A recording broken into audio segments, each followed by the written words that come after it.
Hello and welcome to TMI Now. I am Chris Kelly and today we're going to be doing a class on dynamic sitting, which is inspired by my work with the Franklin method. So hopefully by the end of this class you'll have a greater awareness of your sitting posture and actually get a bit of a workout too. And we'll be doing all of this exploring it from the pelvis. So if you'd like to join me, first of all, I've got a stool here. Probably best to have a chair that has minimal cushioning. The more basic the chair, the better. So we're going to start by finding our sit bones or sitting bones. And my model pelvis here, if you can see, is this part here. And I'll actually turn a little bit more side on. So your sitting bones are the boniest parts that we sit on. And to find that, you can do one or two things. So first of all, just lean forward and then just have a feel for that bony prominence. Otherwise, you have the option of standing up. And once I've felt that, just to make sure that I'm on the right spot, if I were to draw my leg forward and up, you'll feel the sitting bone move forward and up with the leg. Okay, so take a seat again. So now that I'm on my sitting bones, I'm just going to rock my pelvis forward and back. And I'll use the model to just demonstrate this. So as I rock forward and back, so I'm rocking into the backmost part of the sitting bones and then to the front. And what I'm doing here is actually a bit of a pelvic floor workout too. So as I rock backwards, essentially we're contracting the pelvic floor and then we're opening it out. Just do that a couple more times. You may even feel that as you do this, that it actually affects your posture. So now be in the center of the sitting bones. And then you're going to stay grounded on your right one. Right foot presses down, and then you're going to hike the left hip up and then drop it down. And then do that again. And as much as possible, you want to have the movement come from the pelvis rather than shifting the whole body over. So just do that 3 more times, staying grounded in the center of that right sitting bone. And then on the last one, you're going to hike up and hold. Now you're going to trace a long arc with that floating sitting bone. So for me, that's the left side. So you're going to go forward and back and create the longest or the widest arc possible, still pivoting from that grounded sitting bone. And here we're actually opening up the pelvic floor in a really productive way. Good. Come back to center, drop down, and just take notice on how that side, the grounded side, feels compared to the side that was floating up. So here I feel actually a little bit more grounded, but also lifted. So let's do the same on the other side. So start by grounding that sitting bone down. For me, that's the left side. Right side hikes up and down. And then repeat. And just ensure that as you're hiking up, that you don't rock forward or back on the grounded sitting bone.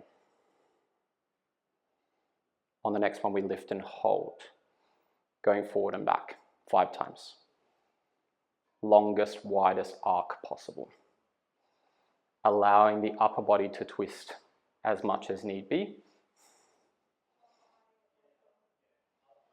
Once more. Drop down.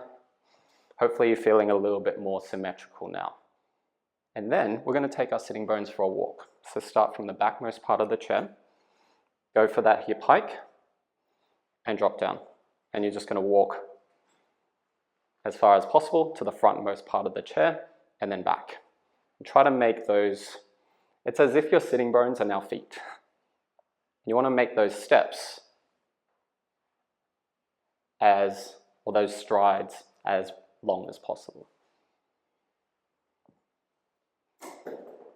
Once more, forward and back.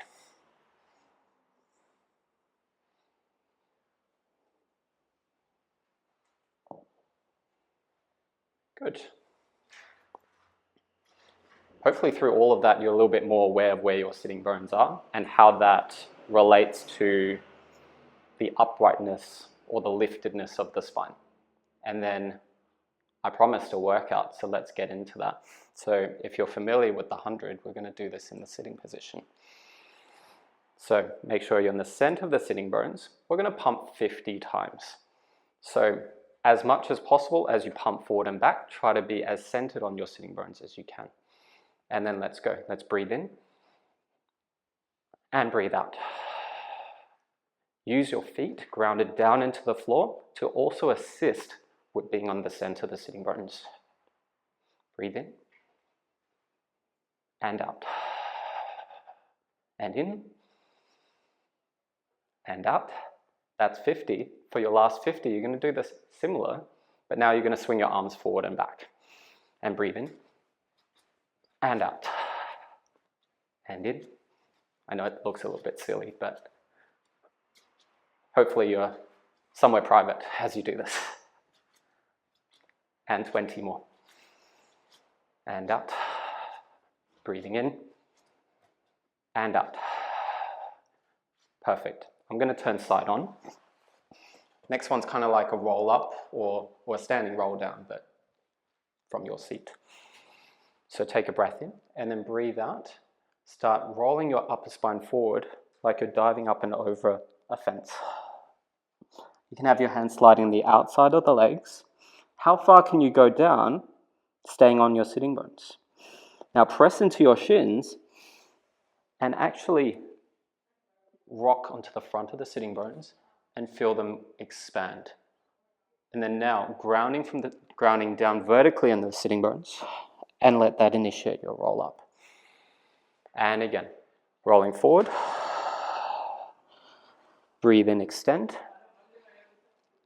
Exhale, curl. And roll up. 3 more. So if your sitting bones were like searchlights, as you extend, searchlights are shining back and opening out wide. As you start curling back, they're drawing in narrow and drawing down vertically. And 2. Searchlights back, shining wide. Searchlights down, shining narrow. Once more.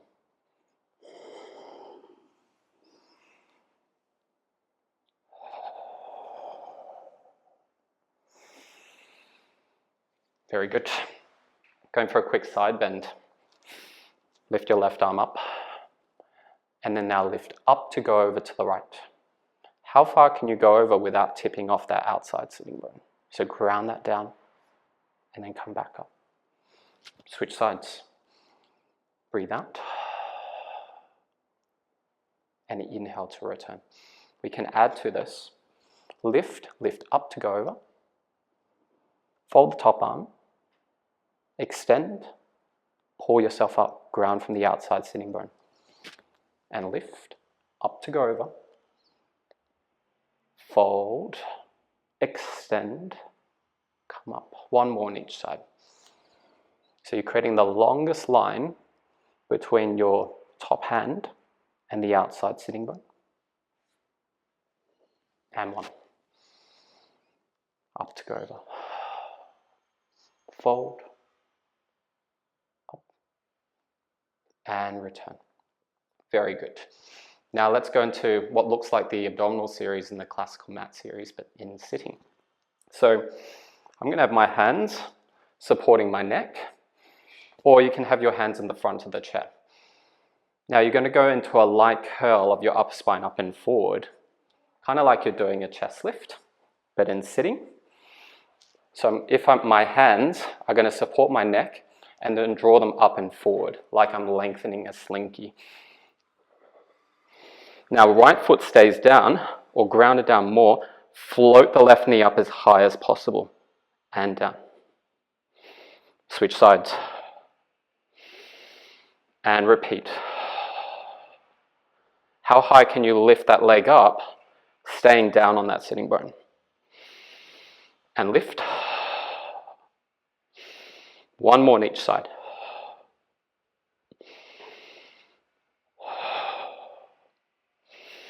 Double leg stretch. So start with your heels together, toes apart. The aspiration is to float the legs off the floor. They're not going to, but you're going to start lifting the heels up and then take as much weight off the feet off the floor and then drop down. And again, like you're trying to pull your knees up towards the ceiling, but the waist is still going backwards. 3 more. 2. Doesn't look like a lot, but I'm definitely working. And 1. Crisscross. Twist to the left. Curl the spine up and forward. So I'm going to bring my right elbow to left knee to right elbow. Roll back up, center. Twist, curl up and over. To add to this, you can press your knee and your elbow towards one another to deepen the connection. And 2 more on each side.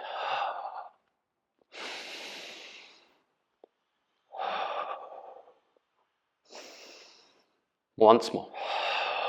To the left. Once more to the right.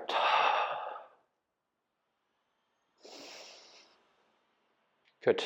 Finally, let's go from like a sit to stand, which is, if we're sitting daily, we're probably going to be doing this a lot, hopefully.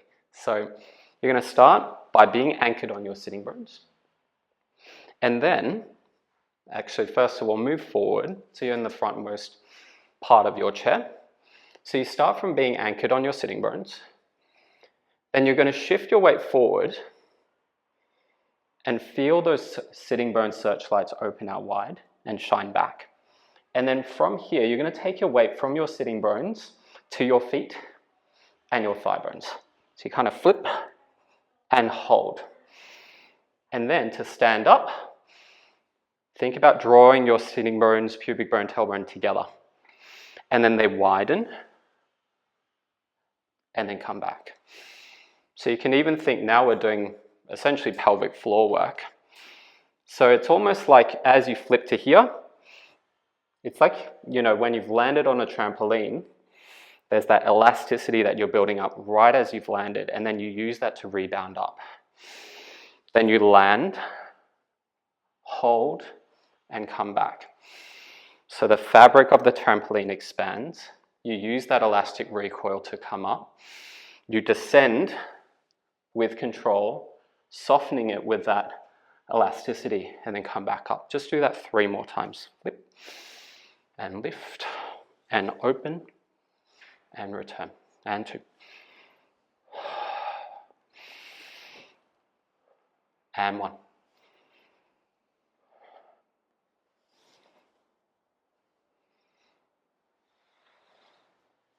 Fantastic. Thank you so much for joining me today. Hopefully you had a very different experience to what you may have normally considered in your sitting or in your average chair. See you all soon.